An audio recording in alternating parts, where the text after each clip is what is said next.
Okay, everyone. So welcome back to the Genome Application Symposium. So now we will move to the next session where we will discuss the first part of a gap analysis that is in progress in the framework of the Genome Applications work package in Biodiversity Genomics Europe. I will co-chair this session together with João Marques. I am a researcher at CBU Biopolis at the University of Porto. And João, maybe you can introduce yourself as well. Yeah, so good morning. Yeah, good morning, everyone. So my name is João Marques. As I've said, I'm a postdoc at CBU Biopolis in Porto. In this gap analysis, I was responsible for doing some of the technical parts of it. So if you have questions, and for those that join us, I think you can understand the difficulties of the process. So perhaps we can discuss a bit that as well. Okay, thank you, João. And I also would like to acknowledge the participation of João Pimenta on coordinating this. He actually is coordinating the gap analysis, but he couldn't be present at the symposium. So I'll be in charge of presenting this. So maybe I can share my screen. Okay.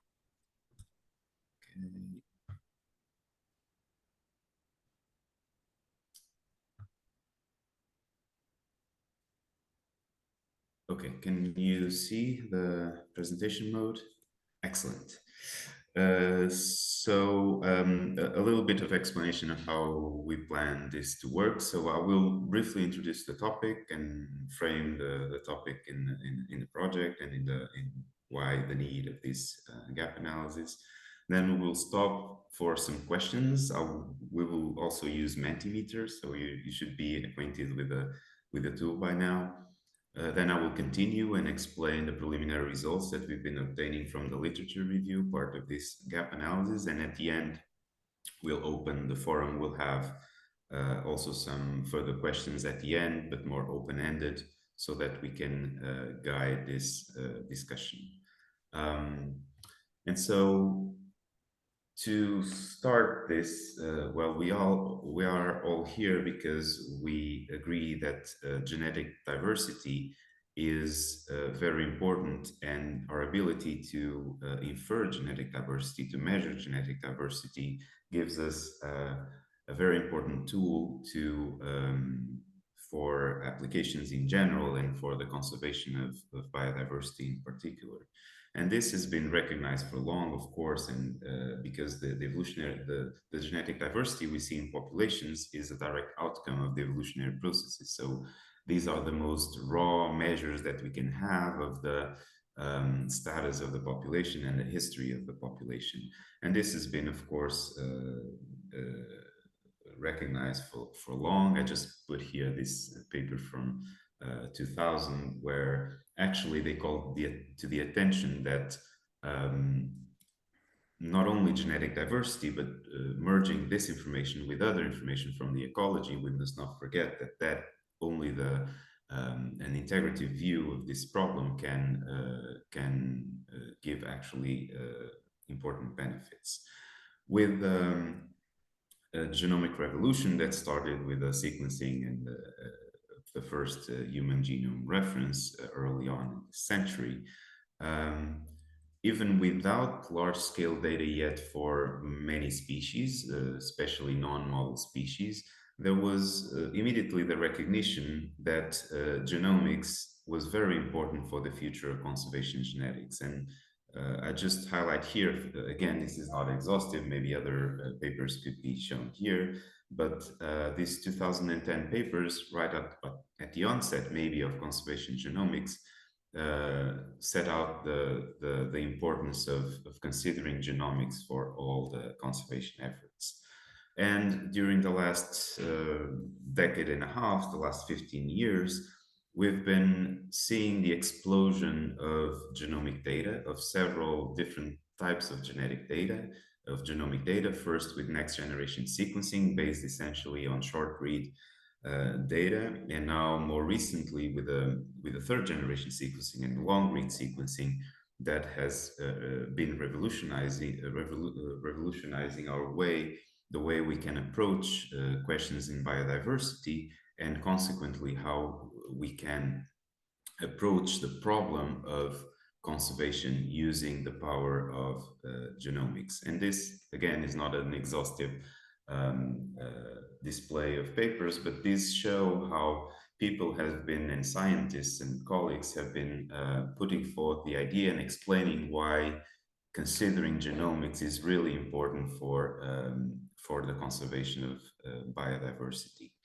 And yet it has early on also, and this paper is from 2015, it has been recognized that translating the power of genomics and these genomic tools, this multidimensional complexity of genomic tools to conservation action still is a challenge, and it was considered a challenge 10 years ago. And so ERGA comes in this wave of recognizing the importance of genomic data for the application in biodiversity, considering that we are in a position now technologically to make an inventory, a high quality inventory of biodiversity by generating reference genomes from all species, in this case focused in Europe. Having this basis to subsequent and downstream analysis of data sets, population level data sets or comparative data sets will actually give another extra power to any inference in evolutionary and conservation research. And so if you were at the welcome session, I already put in these two papers that were that are outputs of this thinking that was going on in the early ages of ERGA, to put forth the importance that reference genomes, how can they and why are reference genomes and high quality reference genomes important to anchor all these developments in genomics, and also pinpointing all the aspects in which genomics can bring added value to these questions. But yet this paper that came out last year in the highlights, it still says, even though genomics provide effective tools to characterize biodiversity, the full implementation of genomic techniques in practical conservation is still limited.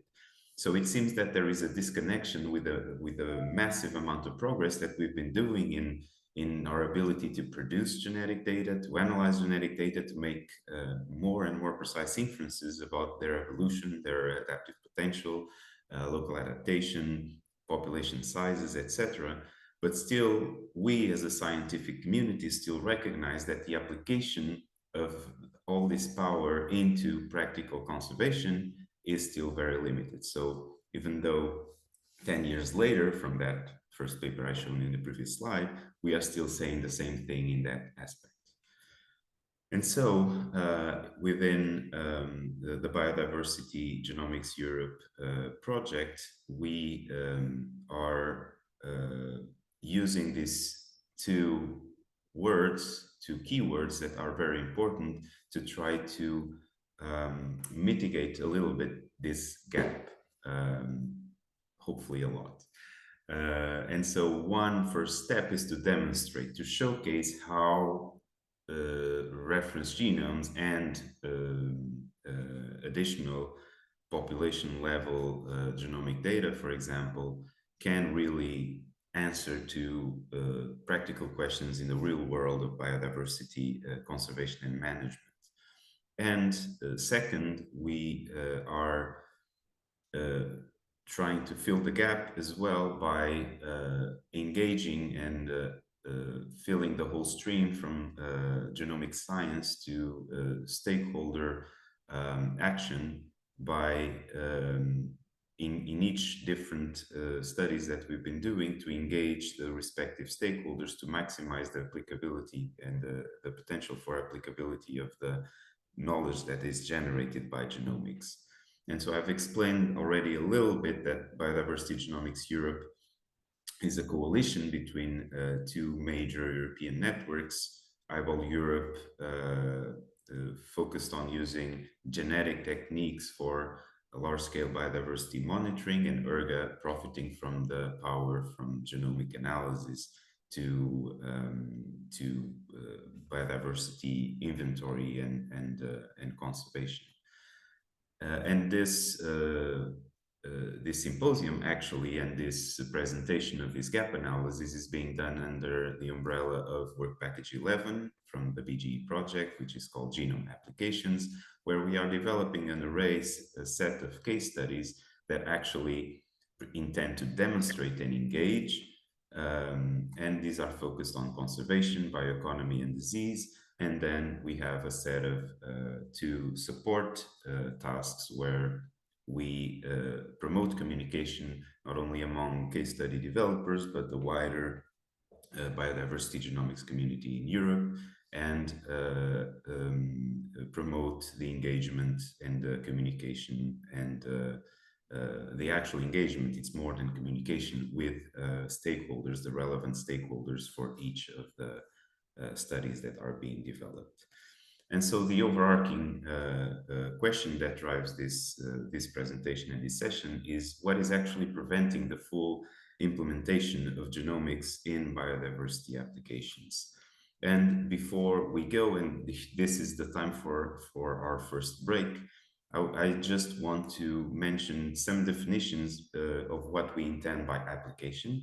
So application is a certain study or a certain R&D process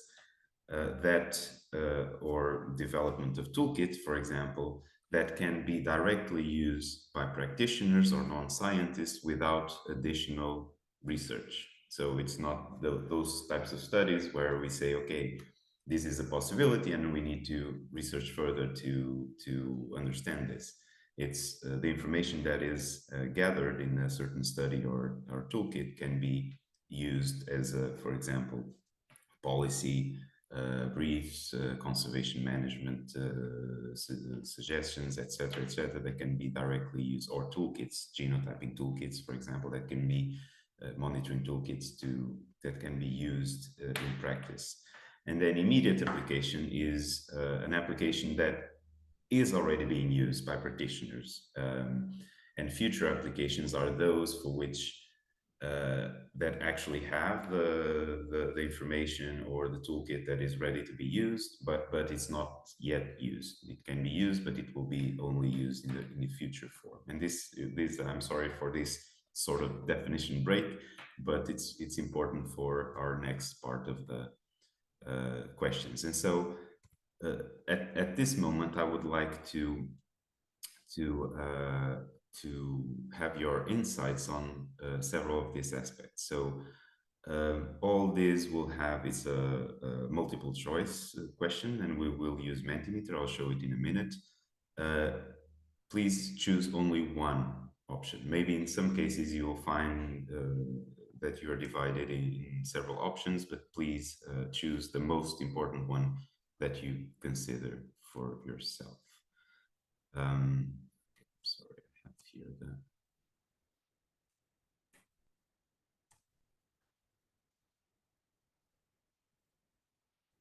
I have here my Zoom bar over the. So did you see change to Mentimeter? Yes. Can you see the Mentimeter slide? Okay. So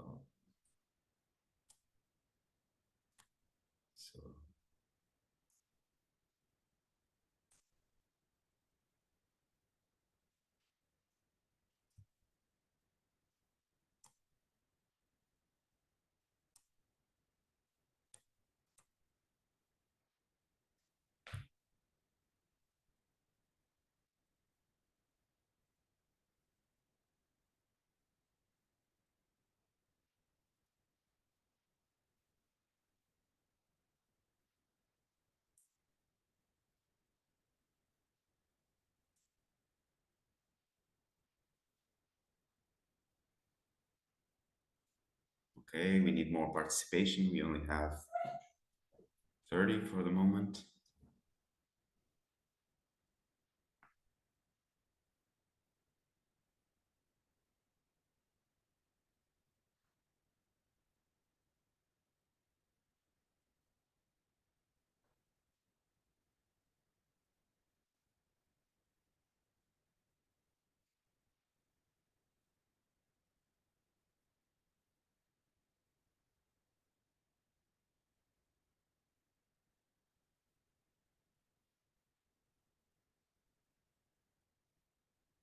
Okay, I see that it is quite balanced, but it seems that uh, people actually consider that their research is more on the basic fundamental side than the application, the actual application, which I think goes along well with this gap that we that I've been mentioning in the previous slides.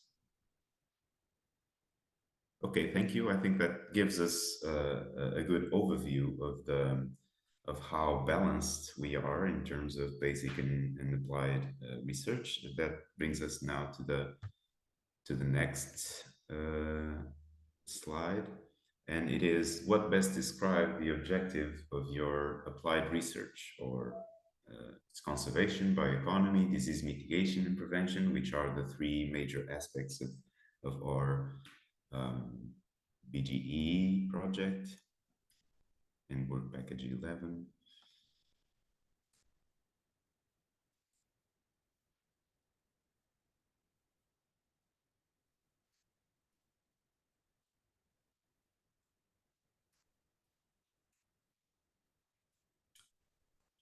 Here in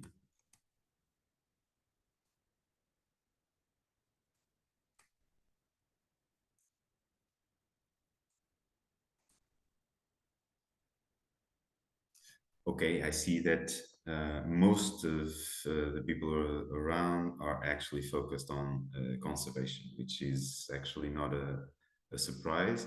But here, this is also to alert people that conservation is not the sole tool, the sole aspect that can benefit from genomic research. And in the case studies that we've been developing, we also have an important emphasis on bioeconomy, to the management of populations of economic value, and also disease mitigation and prevention. So thank you all. So I see that clearly conservation is the topic of interest. Now, what do you consider critically the time frame for application of your applied genomic research? So do you think that it's already being applied? Is it already being applied, or do you see it as a future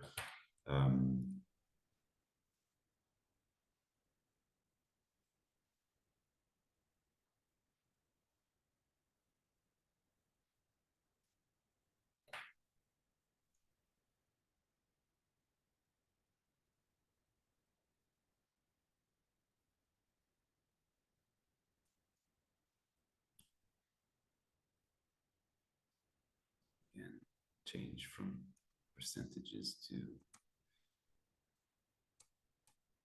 numbers just to see. Okay. Okay, it's good to see that there's sort of a third that have immediate application. But actually, I think that it is clear that future application is the majority of the replies, which actually showcases this disconnection between the research that scientists are doing and the application, the actual application by the downstream stakeholders. Okay, now I'm moving to the last question of this part, and sorry here, I will just share my screen in a minute. I'll just take off the percentages and I will present.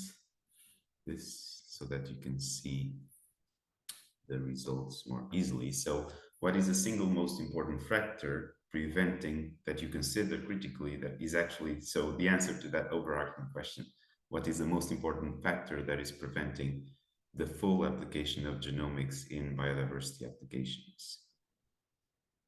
So we don't have yet answers. I don't know if there is an issue with the, okay, good.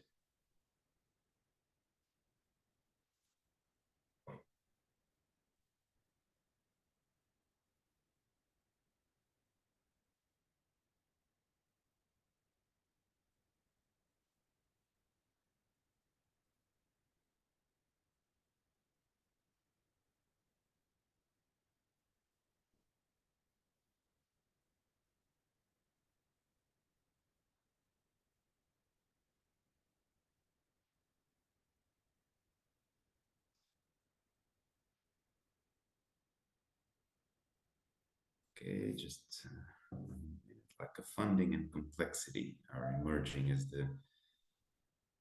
the favorite.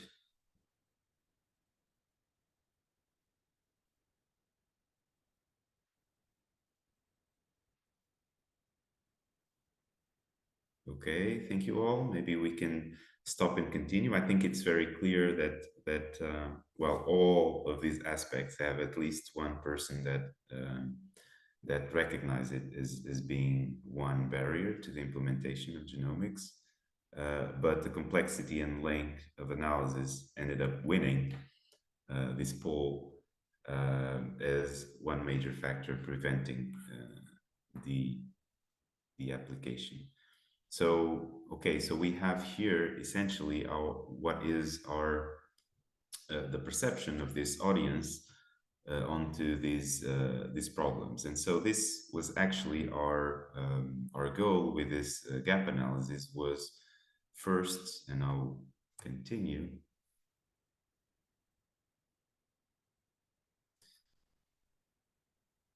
Okay, with our gap analysis, we attempted then to cover to address this recognized gap into perspective with a single analysis. The first one that we are addressing here is what is preventing the development of applications.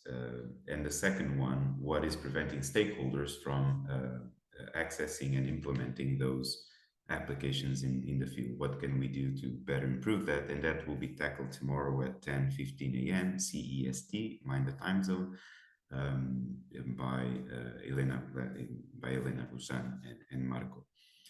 And so the objective of this work was essentially, okay, we have all this perception as a community that we have several gaps, but the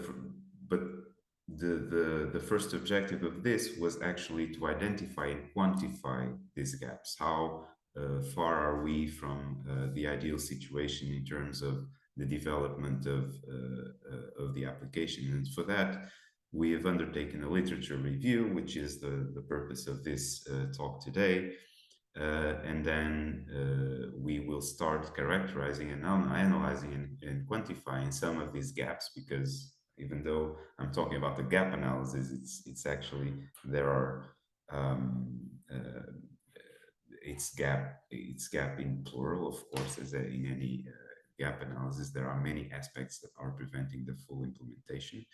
And then the next step, once this literature review is over, we can analyze this proposed mitigation measure and describe our future goals. And so our literature review was first based on a keyword search of an array of keywords. We have this SOP published, the standard operating procedure published, and we were focusing on papers that could have or had potentially developed a genetic or genomic application in any of these three aspects of conservation. We focus on conservation, bioeconomy, disease, or others. We were particularly interested first on papers that described empirical, genetic, or genomic data. And so only those were included in the analysis. And actually, in those studies for which the authors claim to have developed an application in the sense that I mentioned before. And so the first work of the review team that, as I say in the next slide, includes about 80 different people from not only from BGE, but more widely from the wider biodiversity genomics community. We were interested in papers that would have empirical genetic or genomic data and claim to have developed an application in any of those three plus other fields. And so the first work of the review team, and had 80 members, was to perform this stepwise approach where only those papers from the 10,000 ones were selected to a more in-depth analysis of what information they had. And this in-depth analysis implied not only analyzing the article motivation, what species were analyzed, where the authors came from, where the study was based and developed, and also the samples, where the samples came from, whether a reference genome was used, whether a reference genome from the target species was used, what quality of reference genome was used, if the study was done. And here we tackle not only high throughput genomic data, but also low throughput genetic data to put things in perspective. Which are the favored genetic metrics that people have been using in their application development, and then in the end a critical assessment of whether an actual application was developed, even though it was claimed in the beginning, and the time frame for the application, if it's immediate or future. And so in phase one, we actually analyzed 7,000 papers, and in phase two, which is ongoing right now, we have used the experience from phase one to readjust the standard operating procedure and reanalyze the data and analyze all the 10,000 papers I mentioned before. And here I will very briefly present some preliminary results of phase one to make sure that we have some time for discussion. And so here, this graph showcases the time progression of genetic applications in general. So here, genetic and genomics are put together. And more than 50%, like we saw in our poll, are conservation oriented, and a small fraction tackle all the different aspects of ecosystem services that we can develop from genomic tools. When we compare low throughput with high throughput, so traditional genetics with modern genomics, we see that modern genomics has had a quite relevant interest over the last decade, with steadily increased number of studies. And actually in 2023, which is the final year of our analysis, and note that we close the time frame of the papers before the end of the year, so that justifies why the bars are a little bit lower in 2023. But actually 2023 was the year where we found that high throughput studies claiming to have developed an application overcame low throughput studies. And so I will briefly present some of the results focused on these three aspects. First, country inequalities. Second, the types of data and whether reference genomes are being used and what type. And third, whether applications are immediate or tend to be delayed to the future. And so in terms of country inequalities, and here I compare low throughput with high throughput data application studies. And so we see that when we go to high throughput data, there is a slight increase of studies, the percentage of studies to be developed in developed countries, but this is actually balanced by the fact that some developing countries like China, and to some degree Brazil and India, have invested a lot, and particularly China has been investing a lot in genomic analysis. And so this managed to this balanced a little bit the percentages between developing and developed countries. But importantly, 86% of the applications are done only in 46 countries. When we go to Europe, we see the difference is a little bit more noticeable. So when we go from low throughput to high throughput applications, we see that widening countries have nearly half of the percentage that they had with low throughput. So we see that there is some country disparity, regardless of the genetic / genomic application that is being developed, but that the emergence of high throughput data and the use of high throughput data exacerbates these discrepancies. And also in Europe, 94% of the studies are done only in 18 countries. In terms of reference genomes, so here the question is whether the study used a reference genome. This includes genetic and genomic studies, so that's why most of the percentage here is no. But from the studies that use reference genomes, we ask whether the reference genome was from the focal species or a closely related one. And but actually the majority of studies use a reference genome for the focal species. But most studies still do not use those that use a reference genome. It's still not a chromosome level assembly. And so this shows how we have a way to go in improving the genomic resources available for the community. When we consider what type of data, of high throughput data people are using in these genomic studies, we see that actually whole genome high coverage is the type of data that is more represented, with whole genome low coverage here also well represented in third place, and other reduced representation techniques then completing the spectrum. And so this reinforces the importance of high quality reference genomes.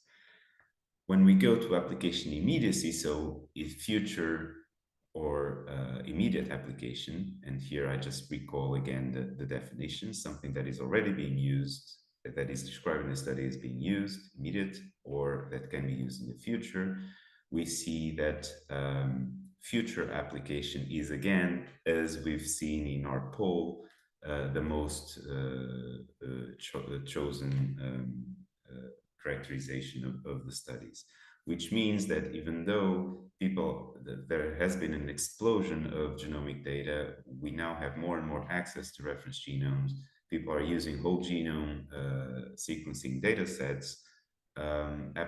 There's a clear gap in the applicability or in the immediate applicability of these studies.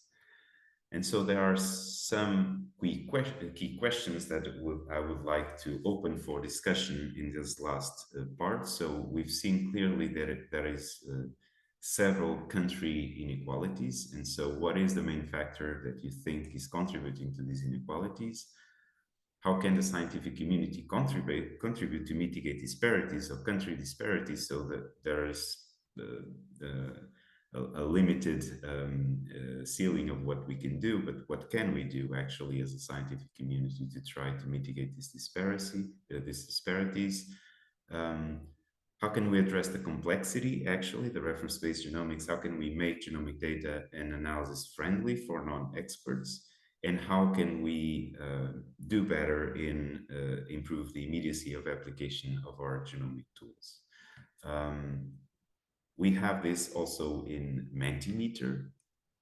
So, but I will first stop sharing and ask you if you have any question or something that you want to comment on this.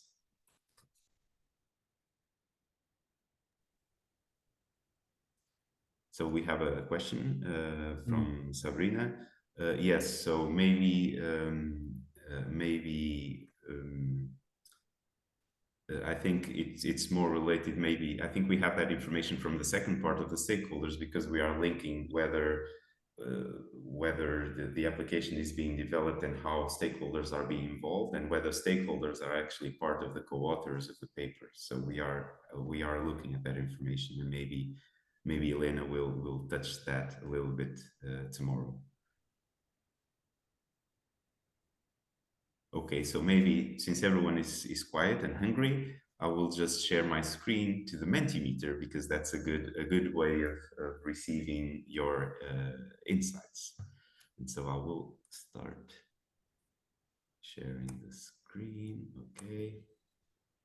And so it is the same code, and I'll just launch the next one. Okay, this was the last one. And so, okay, next question. This is also multiple choice. What do you think is the main factor contributing to disparities that I've shown across countries? And I think that intuitively we will think that that would be the case. So funding.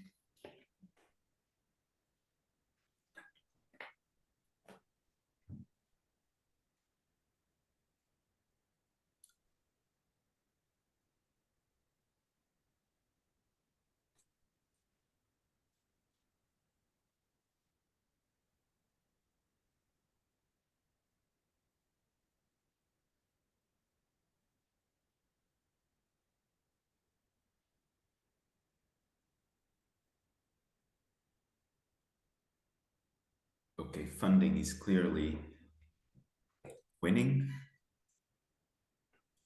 with then training and expertise, peripheral role of landing countries in international initiatives, less emphasis on infrastructures and policy. Okay, I see. I think it's clear the trend that funding is what you think is the main factor contributing to the disparities across countries. And so the next question, it's a short answer question, is actually what do you think we as a community can do to contribute to mitigate these country disparities? And so please be concise. You only have 20 characters, I think. Collaboration. 200, not 20. Is it 200 here? Okay. Yeah. Because in Zoom that was 20. But still, keep it That's, short. yeah. Training, collaboration, cooperation, collaboration. Yeah, I think.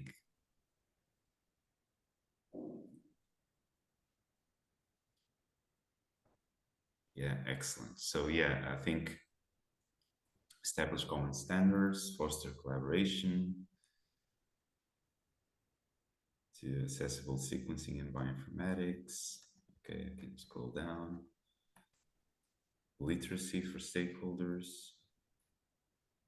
funding targeted to specific countries, joint submission to major calls. Yeah, I see that it's clearly the trend is collaboration, which is actually what ERGA and BGE ends up being all about, is to build this network that enables future cooperation, current and future cooperation.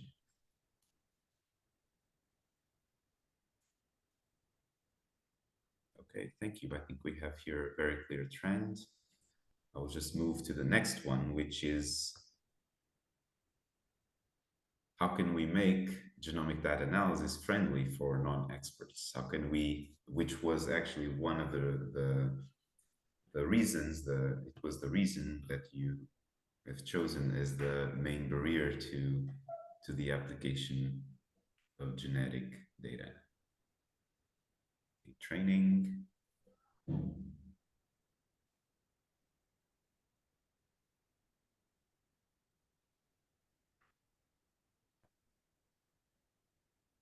Toolkit development, excellent. Yeah, methodological consensus.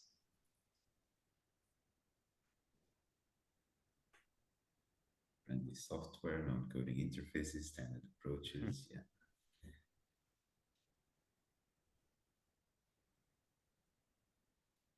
Specialized tools, user-friendly tools, the case studies as we are developing, training, short videos.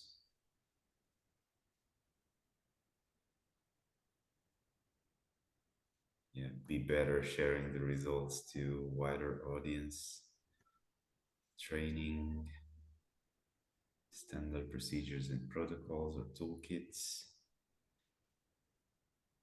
basic training. Yeah, I see toolkits, simple toolkits that can be used by practitioners is really a challenge in now. And to be able to standardize is also very challenging because, of course, every species has its own peculiarities that sometimes it's hard to approach.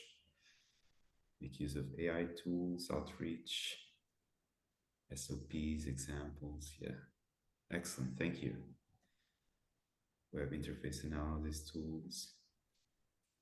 Okay, I will move to the last question so that we can have like 5 minutes for focus on genomic outputs. Yeah, the established ABVs, better science communication. Excellent. So the last question then is how can we make then applications more immediate instead of being essentially academic studies uh, that have a delay in the actual application,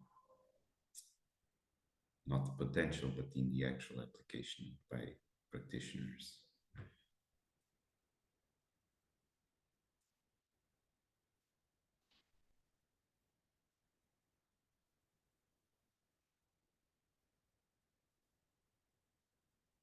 Interdisciplinary team. Yeah, it's the link. And I think this, yeah, the link to stakeholders in this political workshops, decision-making tool, better methods for low quality data, yeah, communicate results in local language. Yeah, it's a good flow now that can introduce tomorrow's session on more the stakeholder aspect of the gap analysis. Avoid generic cases and start using case-by-case success stories, demonstrate communication with stakeholders and managers before the start of the study. Here's a very important comment. More data becoming available for comparison, short communication. Okay, thank you. I think we'll need to stop Mentimeter now so that we can come back to the session. And so I see that there are several things in the chat. Yeah, it's hard to choose a single one. Yeah, sorry, Camilla, but that was on purpose, actually. Business model of the involved institutions. Okay. Funding and training are linked. Yes, I agree. If you don't have example data, you cannot gain experience. And if you don't show experience, you'll often not get funded. Yeah, it's a wormhole. Policy and funding are also linked. Yes. Yes, I think, well, I would like, well, we only have now 2 to 3 minutes, but thank you very much for your answers. I think even though we had a non-vocal session, only me was speaking, but I think everyone participated in these polls, and I think we had very interesting insights and actually ideas on how can we then interpret better and what type of analysis we can do analyzing our literature review. Do you have any other comments, something you can share? No?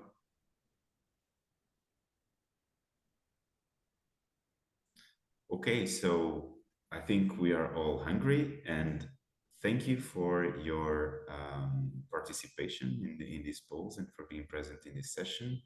We will now have a break for lunch, and we will come back at 2 CEST, of course, mind the time zone. And we will start with the genomics of unconventional species, unraveling Earth's hidden biodiversity with Olivier Leclerc and Jean-Baptiste Ledoux. Okay, thank you all, not only for being present in this session, but all the other sessions before. And I look forward to see all of you back here this afternoon for the continuation of our symposium. Thank you very much.